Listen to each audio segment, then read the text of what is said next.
આજે સમગ્ર દેશમાં 80મા સ્વાતંત્ર્ય દિવસની ભવ્ય ઉજવણી કરવામાં આવી રહી છે ત્યારે રાજકોટમાં પણ દેશભક્તિના માહોલ વચ્ચે 15મી ઓગસ્ટનું ગૌરવપૂર્ણ આયોજન થયું હતું। રાજકોટ પોલીસ હેડક્વાર્ટર ખાતે રાજકોટ પોલીસ પરિવાર દ્વારા ખાસ સ્વાતંત્ર્ય પર્વની ઉજવણી કરવામાં આવી હતી। આ પ્રસંગે પોલીસ અધિકારીઓ, કર્મચારીઓ તેમજ તેમના પરિવારજનોની હાજરીમાં પોલીસ કમિશનર દ્વારા રાષ્ટ્રધ્વજ ફરકાવવામાં આવ્યો હતો।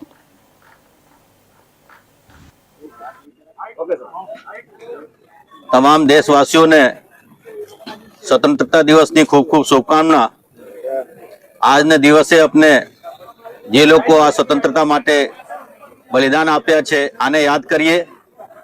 देश ने एकता अखंडता ने बनाव राखवामां अपने प्रयास करता रहिए અને देश વધુ समृद्ध थाय, विकसित थाय आ माटे પોતપોતાના યોગદાન આપીએ અને મદદરૂપ થઈએ।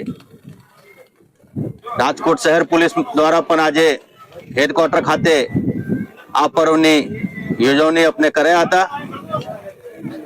રાજકોટ શહેર પોલીસ વતી તમામ રાજકોટ વાસીઓને પણ આ પર્વની ખૂબ ખૂબ શુભકામના।